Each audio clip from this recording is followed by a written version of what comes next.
महापालिका प्रशासनाने जर केवळ बसून राहण्यापेक्षा सदस्यांनी सुचवलेल्या उत्पन्नाच्या मार्गांचा गांभीर्याने अवलंब केला तर नाशिक महापालिकेचे उत्पन्न तब्बल 70% वाढू शकते, असा रोखठोक दावा सोमवारी झालेल्या अर्थसंकल्पीय महासभेत प्रभाग 10चे नगरसेवक विश्वास नागरे यांनी केला.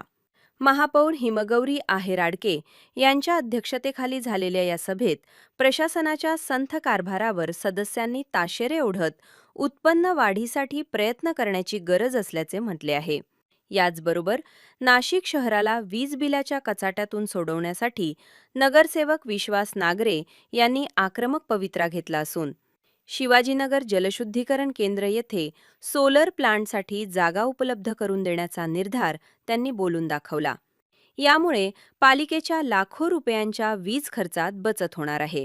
त्या सगळ्या सूचना मांडल्या, यातल्या 70% जरी आपण अंमलात आणल्या तर आपली नाशिक महानगरपालिका उत्पन्नात वाढ ही 100% होऊ शकते. आणि तुम्हाला मी आजच सांगतो, 50 एकरचे जे याला पाचला डोंगर आहे त्या ठिकाणी खाली जलनगरी आहे, वरती तुम्हाला आजच तिथं जागा लगेच आम्ही उपलब्ध करून देऊ.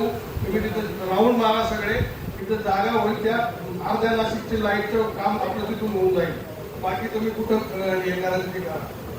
दुसरा विषय, जे आजचं बजेट मांडलं मच्छिंद्र भाऊ आणि मॅडम महापौरताई, या सगळ्या म्हणजे याच्यात असं आपल्या वाचलं झालं, सगळ्या प्रभागांना सारखं डील दिलेलं आहे.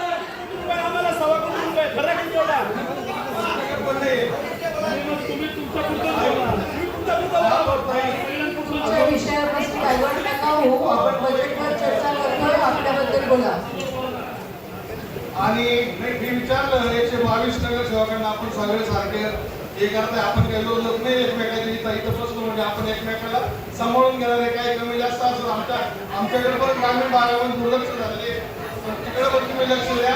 आणि मी या आमच्या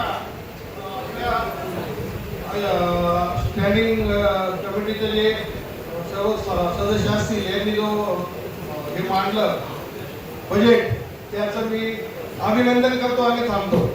दरम्यान सोमवारची ही अर्थसंकल्पीय महासभा केवळ चर्चेची ठरली नसून नाशिक महापालिकेला आर्थिकदृष्ट्या स्वावलंबी बनवण्यासाठी एक टर्निंग पॉइंट ठरणार असल्याचे चित्र दिसत आहे.